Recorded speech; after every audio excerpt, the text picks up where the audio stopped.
Bab 1026. Apa aku orang yang mata uang? Arthur ingin mengatakan dia tidak mengambil kesempatan ini untuk balas dendam, tapi dia benar-benar tidak tahu bagaimana membela diri ketika melihat segenggam rambut di tangannya. Akhirnya Arthur langsung berkata, "Sudahlah, masalah sudah terjadi. Jika aku berbuat salah, maka aku akan minta maaf padamu dan kamu boleh marah padaku.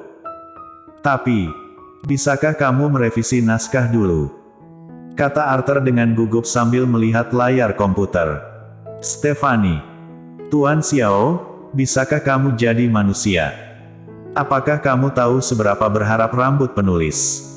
Kamu lihat rambutku. Awalnya tidak begitu banyak, sekarang kamu menarik segenggam lagi, apa hati nuranimu tidak sakit?" kata Stephanie sambil menunjuk rambut sendiri.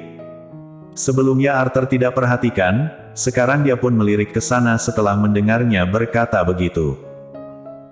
Arthur menyadari bahwa rambutnya tidak begitu sedikit seperti yang dikatakannya, meskipun tidak lebat, tapi penampilan terlihat normal. Jadi Arthur berkata dengan lugas, "Rambutmu terlihat cukup banyak, Stephanie." Arthur melipat kedua tangan, "Maaf, aku benar-benar minta maaf, aku salah tentang hal tadi, tapi aku tidak sengaja. Asalkan kamu membantuku merevisi paragraf kali ini, maka aku akan meminta maaf padamu, bisakah?" Melihat tampaknya tergesa-gesa, juga tidak merasa bersalah karena menarik rambutnya, jadi Stephanie mendengus, "Aku tidak merevisi.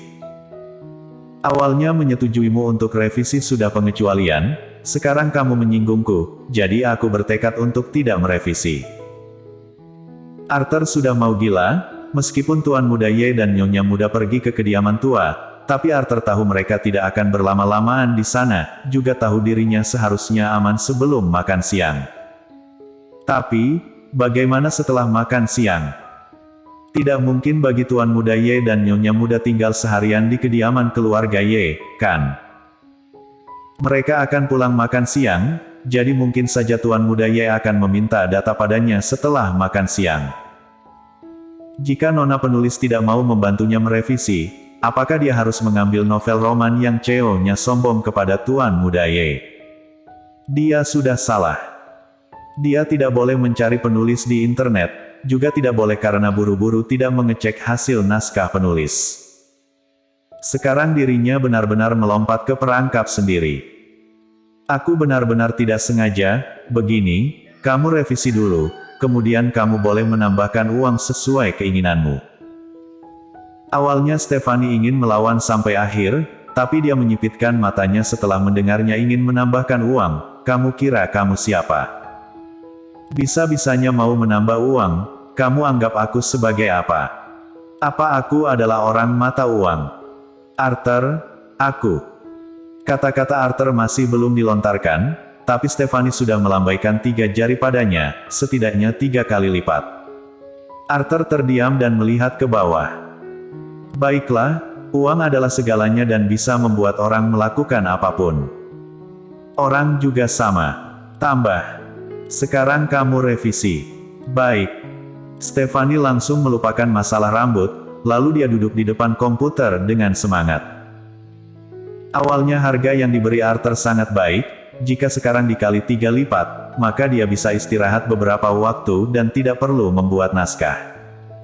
Dia tidak tahan jika setiap hari menulis naskah. Kecepatan Stephanie sangat cepat, menghapus sesuatu juga cepat. Lagi pula Arthur hanya tidak suka sama bagian itu, lalu dia hanya perlu menghapus beberapa kalimat yang tidak disukainya. Arthur menatap dari samping, terkadang juga mengatakan, "Paragraf ini tidak perlu, karena aku merasa ini tidak bisa membantunya. Ini lagi, ini. Semuanya tidak perlu." Stephanie sambil menghapus, sambil meliriknya dan bertanya, "Ngomong-ngomong, apa Tuan Muda Ye yang kamu katakan ini amnesia?" Arthur terkejut ketika mendengar ini, kemudian menatapnya dengan berbahaya. "Bagaimana kamu tahu?" Sebagai seorang penulis, dia tidak pernah mengatakan padanya tentang kondisi Tuan Muda Ye saat ini, hanya mengatakan ingin menulis tentang beberapa peristiwa, kemudian juga tidak mengatakan nama Tuan Muda Ye, hanya memanggil Colden dengan Tuan Muda Ye. Sekarang Stephanie malah bertanya seperti ini. Stephanie dapat merasakan aura bahaya dari tubuhnya, juga merasa tekanan besar menyerangnya, sehingga membuat kaget sambil menggenggam mouse dengan gemetar. Dia berkata dengan tak berdaya, "Tolong, untuk apa kamu membiarkanku menulis ini jika tidak amnesia? Aku saja bisa memikirkannya dengan jari kakiku." Arthur, apa? Bisa dipikirkan dengan jari kaki? Imajinasiku sangat bagus, aku bisa mengatakan yang lebih tidak diduga. Tuan Muda Ye bukan hanya amnesia, juga berusaha ingin memulihkan ingatannya, bahkan melakukan banyak usaha dan sangat menderita demi memulihkan ingatannya. Sedangkan Nyonya Muda pasti adalah orang yang menyayanginya, tapi Tuan Muda Ye tidak tega membuatnya sedih, sehingga dia sendiri menanggung sangat banyak, benarkah? Arthur menatapnya dengan kaget dan dia mengatakannya dengan tepat. Masalahnya sepertinya begitu, dia bilang dirinya menebak, tapi bagaimana bisa menebak dengan akurat? Stephanie dapat melihat kecurigaannya, jadi berkata, "Aku sudah membaca alur cerita sebelumnya, jadi tahu alur cerita akhirnya. Kawan, kehidupan Tuan Muda Ye ini sungguh dramatis, juga penuh warna. Bisakah aku diskusi denganmu? Kamu memberiku alur ceritanya, sedangkan aku tidak menagih uangmu hari ini, bagaimana?" Alur cerita. Stephanie menganggukkan kepala, "Benar, aku adalah penulis jadi menginginkan alur cerita ini dan aku merasa alur ini sangat baik." Arthur langsung menolak ketika teringat identitasnya, "Tidak boleh." "Mengapa tidak boleh? Aku saja tidak menagih uangmu." Wajah Arthur menjadi dingin. "Percayalah padaku, jika kamu mempublikasi novel ini, maka orang yang kamu singgung sangat mengerikan.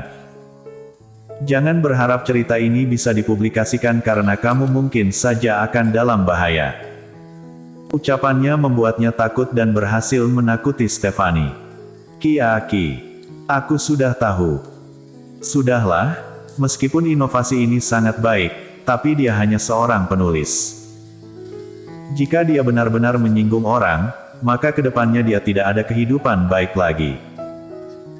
Tak lama kemudian, naskah selesai direvisi, sedangkan Arthur menatap jumlah uang 3 lipat yang ditransfer ke akun Alipay-nya, kemudian melihatnya mengambil naskah ini pergi. Stephanie mencuci wajah, lalu berbaring di tempat tidur setelah dia pergi. Sejak Gita tinggal di rumah, dia menjalani kehidupan tidur lebih awal dan bangun pagi. Lalu masak bersama ibunya setiap hari, kemudian pergi ke rumah sakit untuk membesuk ayahnya. Waktu pengamatan 48 jam telah berlalu, tetapi ayah Gita belum bangun. Namun, dokter mengatakan dia telah melewati masa berbahaya, jadi ini membuat Gita dan ibunya merasa lega. Hani akhirnya menghela napas lega setelah mendengar ini. "Baiklah, Gita, kamu harus meminta maaf padanya setelah dia bangun dan jangan membuatnya sedih." Gita menganggukkan kepala. "Ibu, aku sudah tahu." Sebelumnya emosinya sangat buruk, juga keras kepala selama bertahun-tahun. Jika bukan karena kecelakaan mobil ayahnya yang mendadak, mungkin dia tidak tahu bagaimana rasa kehilangan. Bersambung.